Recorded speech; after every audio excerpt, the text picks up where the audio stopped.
You can be scraping by, or you can be rich, and finances can be a problem or not a problem. I need to trust him to make a good decision. And if I feel really uncomfortable about it, I can say, I don't feel really good about this. But if he continues to go ahead, then I support him because we are a couple.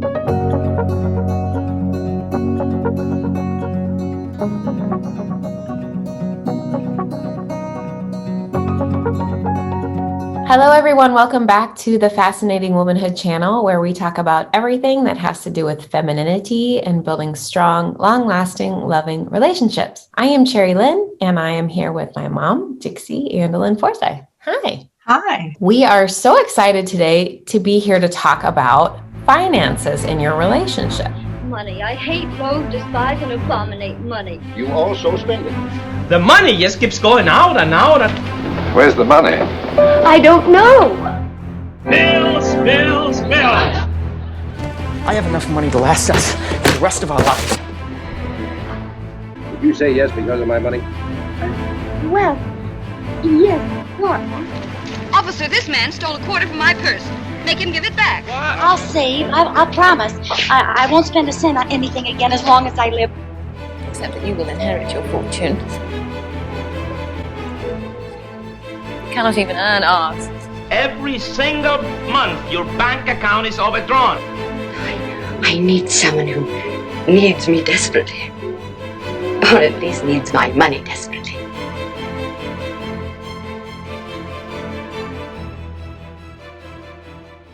One of my unfavorite subjects. Yeah, we both don't want to talk about this, but we feel like we have to because it's been asked so many times. And one thing that we have realized as we've been exploring this subject, nearly half of American married couples argue about money, probably more than that, because that's just who's going to admit it, right? I've read it's also in the UK as well. Yeah. I don't know about other places. It's a big argument topic, and it's actually financial disagreements are said to be the second most common cause of divorce. It's underneath infidelity, which I actually didn't know that. So finances and disagreeing about finances is really serious right now with married couples. By the way, people who are wealthy also are not immune from arguing about money. Yeah, it kind of gets everybody a little bit. Even if you don't argue about it constantly, it probably is something that you might disagree on from time to time. So we want to talk about it today. We want to understand why it's happening and what you as a woman can do about it, because our audience is really women. So we want to talk to the ladies. So speaking of women, let's start with women. What's going on with the ladies out there when they're arguing about money? What do you think is going on? Let's get a little deeper with the ladies. One of women's primary needs is a need to feel secure. Some of that security is obviously financial. We've had ladies say their husband wants to invest in something and they're uncomfortable with it. It's probably mostly because they don't want the security of the status quo rocked. They don't want to take a lot of unnecessary risks. We need financial security, but it isn't just financial. We need security, physical security. Who wants to live in a high crime area and, things like that. But we do have a need for financial security. We get frightened if we think we might not have enough food, or instead of the attitude of, well, I'll figure it out. That isn't very comforting to a lot of women. I think it's important to highlight this about women because it's obviously not all women. We can't put everybody into that box, but I think the majority of women, it's safe to say that financial security is just, like you said, is so important. And that doesn't mean money. I think us men have a tendency to hear that and go, oh, she just wants a guy that has a lot of money. And that's not what we're talking about. We're talking about stability and security. Like you said, safety, feeling safe. Yes. For some women, that might mean a certain amount of money in the bank. For some women, it may be a completely different number. I remember when I was expecting, I think it was you, actually, we were going through a rough patch financially. And I remember this one point I was expecting, and then we hit this financial bump. And I remember the feeling of vulnerability, being pregnant and thinking, will we lose our house? Will we have enough to feed and clothe all of our children? And that feeling of vulnerability was really scary because when you're pregnant, you want to feel like everything is secure and safe. And so I understand it. The problem is that what do we do about it? And that's kind of the point of this whole video, is because first understanding that your desire for security is normal. It's what you do about it that is the thing that can make the difference on whether it actually can deepen your relationship or start to fracture it. We'll talk about what you can do in just a second. Before we get into what you can do, let's talk about men. How do men view finances? Not all men, but generally. Obviously, yeah, not all. The fact that men can take the risks that they do tells me that they don't look at it as life and death, as far as whether you're going to survive kind of death. They look at it as a task. It's exciting. It's a challenge, a prize to be won. She spends money like I was printing it in the basement. Let's face it, Rick. When it comes to money, there are two kinds of people. The earners and the spenders, or as they are more popularly known, husbands and wives. Whereas you can see more women think of it as, but money is here to buy us clothes and food and housing and to make us safe. And they tend to view it more as like, I've won, I've succeeded. And that's why more of them will take risks, which we need some risk taking. And some women are a little more risk takers than others. But for me, it always kind of scares me. It kind of does. That's why I said, I don't like talking about this. But now, what about if you feel like the guy is not good at finances? Does he still look at it that way, do you think? I don't think he looks at it as a safety thing, or he wouldn't spend recklessly. I don't. I can't say that I know any men that view finances as a safety thing. Now, I do think that there are men that probably view it as a stability thing. Like, I need some stability, but not as much safety. And that's like, those are the big words to me that stick out. Stability for them also means success. If you have a nice home, if you have nice cars, or if you're successful, success is more important. The money is a symbol of the success. Right, exactly. Yeah, that's really for us, money is a security thing. And understanding that, to me, is just, it's just so important to look at the big picture of what, that's why we're disagreeing on things, is because I feel like my safety is in jeopardy and you look at this as a reward or a task. Like it's moving pieces around for them.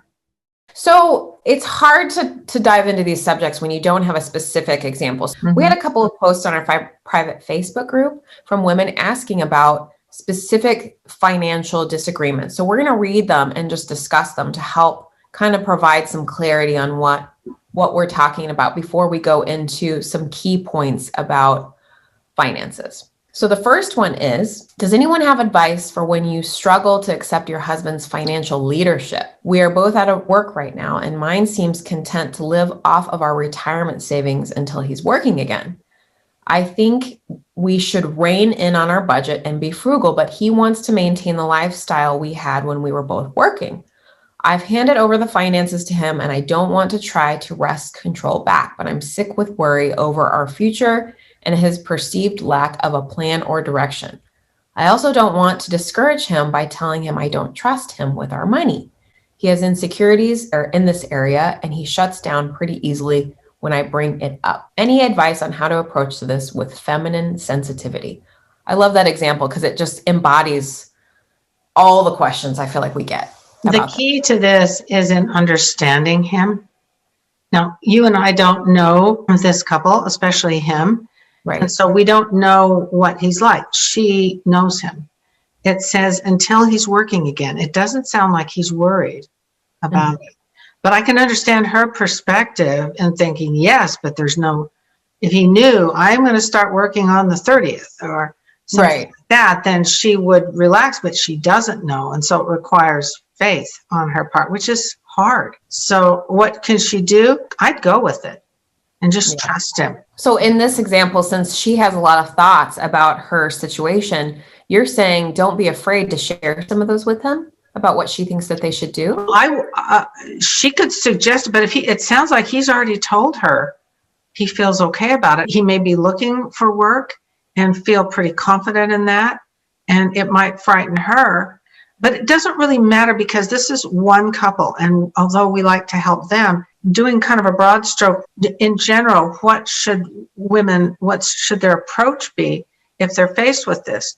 One thing I think that's really interesting about this whole story is the very first sentence. Does anyone have advice for when you struggle to accept your husband's financial leadership? I think right there, she already kind of knows she needs to have faith in him, as you mentioned earlier, but she's having trouble accepting it, because then she goes on to kind of explain it a little bit more. But at the very beginning, you had me at, you just need help accepting. And that is hard to accept. It is because it's one of your core needs. It is. Yeah. You can actually do this when you decide to do it. The fear is kind of a basement thing. Yeah. But the decision to do it is logical. Maybe it's upstairs to say, I'm going to trust him and see how this turns out. And it's not like we're going to die or something. We'll come out of it somehow. We will come out of this. And I'm sure they will. Okay, let's move to the next one. How do you ladies go about finances and discussing it? Do you have joint accounts or keep it all separated? Or does your husband have control of all the finances coming in and out? I would also like to know how you would deal with the issue of making more money than your sweet one. I work from home as a children's book illustrator, and some months I exceed his income. Do I speak about it openly to him or keep it private? Would it wound his pride? When I read this, I thought, when you're a married couple, I always think of everything as ours. So far, I haven't made more money than my husband in a month. But if I did, I would consider it ours because we're together. We're a couple. And he's the same. He's never acted like this is my money and this is your money. It's our money because we're kind of welded together in so many ways. But about discussing it, everyone has their own unique style. Bob and I, we kind of made this arrangement years ago. I don't even remember when or how, that anything over a certain amount, we talk about it with each other. I mean, some people, when we were in school and we were really poor, I wouldn't have bought gum without talking to him about it because our budget was so tight. I needed to know where I could do things because neither of us wanted to, kind of be bounce checks or anything like that. So I don't consult with him on certain sizes of purchases, only a little bit bigger ones. It's just kind of understood. So you have to have your own arrangement with him, what's understood about what you do and don't do. And that way you don't have to bring everything up every time. This topic is it's so difficult because it's like there's no one size fits all. And I know we say this so many times, but this is so specific to your relationship and everyone is so unique and different. You can't just say, well, this is how it should be. And this is how it should be. The other thing is addressing about joint accounts. That's a personal issue, but we have one account that is just Bob's business account, but he isn't excluding me. He says, oh yeah, you can look at it anytime you want. He just was at the bank and was too busy to go get my signature. So it wasn't like, I don't trust you. Well, here's the thing is that if you've got a joint account and then you have separate accounts, I've known couples that has worked and it works fine. I've known couples where that creates trust issues. So you have to do, in my opinion, you got to do what's right for you. Some people want some privacy in another account. I understand that, but don't do that if you already have trust issues, Yeah. I think as far as her making more money, I went through a period in my relationship where I made more money than my husband, and it was not a problem for us. I think it would have been a problem if I had made it a problem, or if I had looked at it as a problem. Or he was very insecure about it. Some men are more insecure about that than other men. I think that he was insecure about it, but he never vocalized it, and he just pushed to do better, and and then he exceeded me not so long later. And I never really looked at it that way. I always looked at it as, I'm so grateful that we can pay our bills. I'm so grateful that we are making our goals. And not that I'm perfect in this area by any means, but I can understand how that woman might feel that is making more money. Yeah. Even if it's just for a short time, even if it's for a long time, I think it's just, you make it a problem or you don't make it a problem. It depends how you handle it. And remember, like we always say on Fascinating Womanhood, Nobody wins an argument. If you find yourself in an argument about money, just think, no one's going to win this. So you're better off just stopping it for the moment and pulling back and waiting till you regroup and think what you will do next. Because sometimes on our side, the argument is coming from the fact that you feel insecure. And that's a legitimate thing. But it doesn't mean that just because I'm feeling insecure, Bob can't do anything that I don't feel secure about. Like when it comes to investment, I need to trust him to make a good decision. And if I feel really uncomfortable about it, I can say, I don't feel really good about this. But if he continues to go ahead, then I support him because we are a couple. Yeah, we're not just each battling to get our way. Well, and I think there's also a lot of value to be placed on not just income. Perfect example, my husband fixes stuff around the house, and I'm constantly saying to him, wow, you just saved us so much money. The stuff that he can do, I just find so much value in that. And I think some of the women that might be making more money than their husbands, they would appreciate that if it was in the reverse. If they were staying at home, like I know now I stay at home, and I really appreciate when someone says to me like, oh, your home cooked meals are saving you money and what you do for your kids are saving you money. There's other kinds of value with finances other than just income coming in. Absolutely. And a woman who is a full-time homemaker and mother has more opportunity to be frugal than almost anyone else because you can learn to sew and make things. You can learn to paint your own house. DIY. Yeah, you'll have more time to do that. Make bread from scratch, make everything from scratch. You can even take dried beans and soak them and make your own beans. You don't have to buy canned beans. Yeah, it goes on. And the things you do for your kids, and there's value in that. And I feel it makes me sad when I hear women kind of not recognize that are doing that, and they kind of feel like, oh, well, I don't, the money's not mine. Well, yeah, you have a lot of value. Actually, and I don't do this personally, but legally, it's half yours.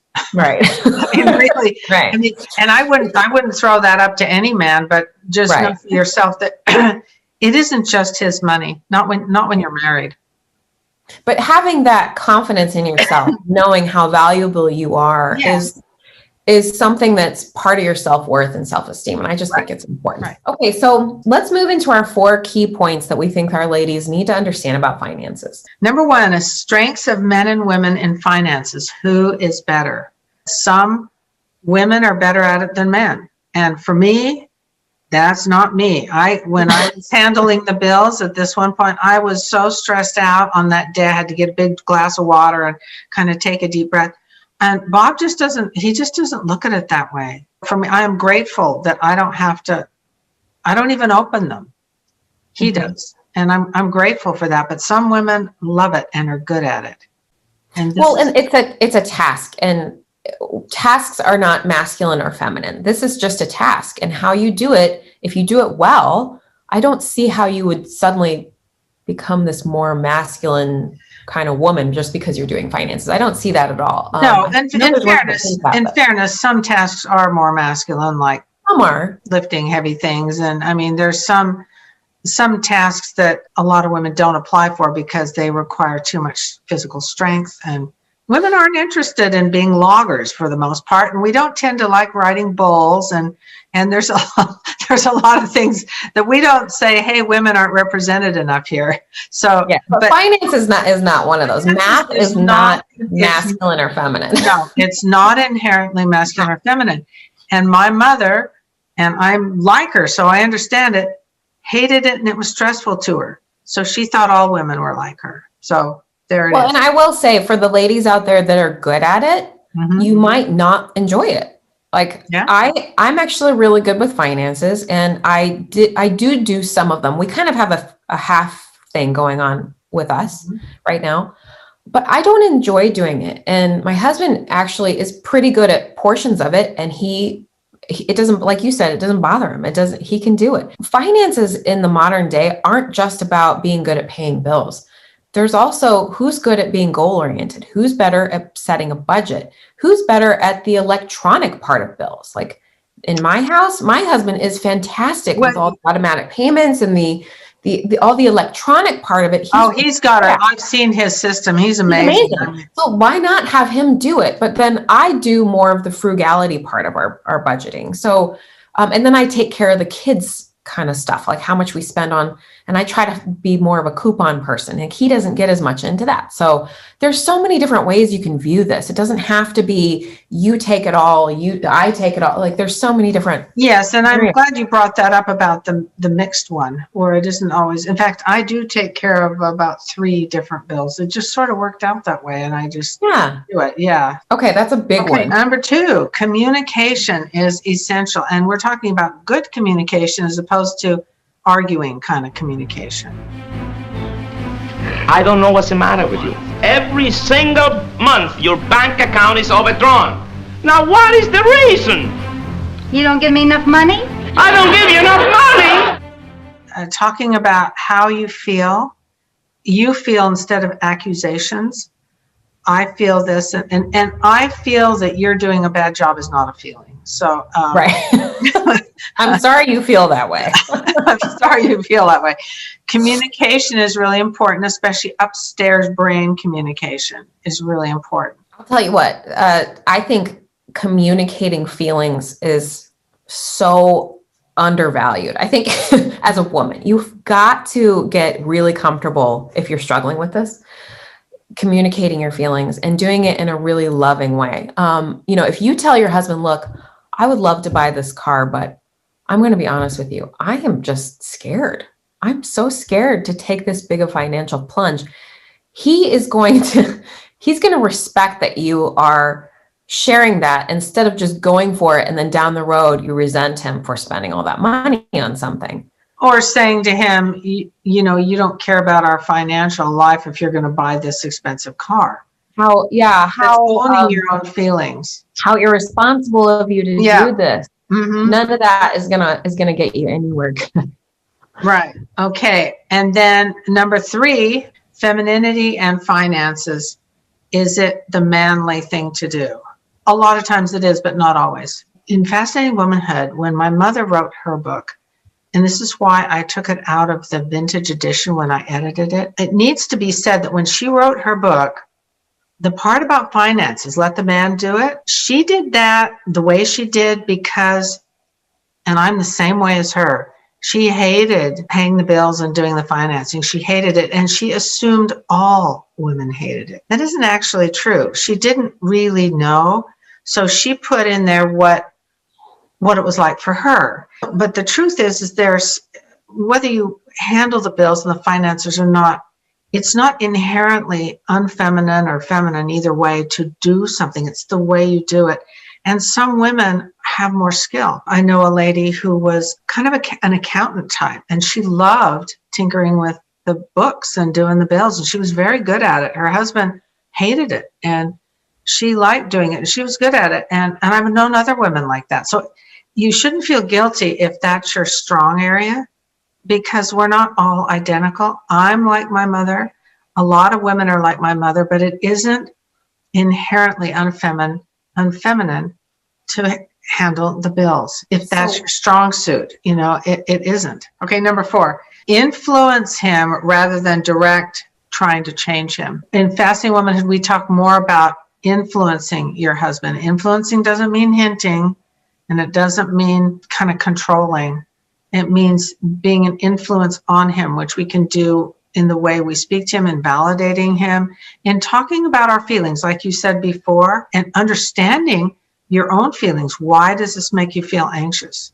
And being able to communicate that through your influence of him and trusting him. In the beginning, it might be a little bit at a time, because when you're first married, how well do you know him? Really, I didn't know Bob at all compared to now. When I hear this point, I think so much about being a good example yourself with finances. If you're upset about spending this or spending that, but then you're spending, getting your nails done all the time, lots of little money here and there. I mean, you can $20 yourself to bankruptcy. I mean, if you're spending little things here and there, but then you're struggling with some of these big risks that he wants to take, think about your shared vision, and how are you contributing to your positive finances? And maybe you're doing a really, really great job, and maybe this isn't the problem, but just, I think it's really important to really put that mirror in front of yourself and say like, wow, I have been buying things lately and I haven't been paying attention, but I sure am upset about that big risk that he wants to take and that big investment. It's like, it doesn't really add up. Or how frugal you're being, like, are you really trying, like the stay-at-home women, I know that we talked about that earlier. How frugal are you being at home? Are you doing DIY? Are you striving to kind of save money? I think, that's what I think of when I think of influence, is him seeing you really contributing and feeling like, hey, I want to do that too. Are you ordering pizza out all the time instead of making things from scratch? Even just offering to make things from scratch instead of buying something, I think means a lot to my husband. If I'll say, hey, I made this today, or would you rather I make dinner instead of us do this? And I think that means a lot to him, that he sees that, okay, well, she's aware and she's trying, and that means something, And you can also have an influence on your husband when, like you say, you live by example. I've known women who've been a tremendous influence on their husband because, say, the husband grew up in a family where parents were not good with money. They just were constantly overdrawn. The son comes into this marriage and the wife is very frugal, and she she doesn't berate him or anything, but she, by her example of getting coupons, of finding deals, of being real saving and taking a relatively modest income and managed to save something out of it, that can have a huge influence on him over time too. So he kind of gradually becomes more like that because he likes the feeling of not being overdrawn. He likes not being constantly stressed. But when he sees it and feels that comfort, then it's like, a lot of men will like, yeah, this is really good. And just, they've never experienced it. Maybe their parents never had a savings account ever. Not that everyone can afford to put much money into a savings account, but I've known people with surprisingly very little money that can squirrel away a little bit here and there. Well, and this also falls under credit card debt. If you have a guy that has a tremendous amount of credit card debt, but you don't feel comfortable with credit cards, I think that's also an area where you can influence. Yeah. And so, like, I was raised to be careful with credit cards. So therefore I only have a couple that I use, and I'm careful to pay them off. And you can't force him to shut all of them down, and you can't force him to not use them, but you can be a good influence on him, and you can communicate your feelings to him. Everything in Fascinating Womanhood, we do what works. Fighting and trying to get control, it doesn't work. It's never worked, and it's not going to ever work in the future. So let's do things that actually work and make your marriage better. If you've got a guy that is got a serious problem, gambling, that kind of thing, that's a problem. Any kind of addiction is a problem. This is not advice for those guys. That's something more on the you need to go to a professional or a counselor. This is not for that kind of situation. Yeah, those things need some boundaries, because addictions are, as Bob, he was an addiction specialist for about 10 years. His addiction is like bringing another woman into the marriage. It's like another spouse, and like a mistress, and it takes precedence over you because it just doesn't work. Yeah. If you have that kind of situation, we hope that you will seek some more professional help. All of this discussion about finances also goes to, which is really important in Fascinating Womanhood, which is accepting a man at face value. And when you accept a man, you're not going to as often find yourself in an argument about things, because you're going to understand who he is, more of his weaknesses, his strengths. You don't actively try to change him, but you try to, like you said, be a good influence on him. And as you accept a man at face value, he'll actually be more open to kind of learning by your example. You can be scraping by, or you can be rich, and finances can be a problem or not a problem. Well, thank you so much for being here with us today and answering all these questions. I hope it was helpful. Ladies, if you're watching and you have any questions, definitely drop them down below. We would love to hear from you. Attaching links to this video for Dixie's book, Fascinating Womanhood for the Timeless Woman, as well as workbooks and other books that you can purchase. definitely need to read her book if you want to learn more about Fascinating Womanhood. We are here every week, so don't forget to subscribe and check back with us. And I'm also attaching links to all the places you can find us on social media. And we'll see you next time. Bye. See ya.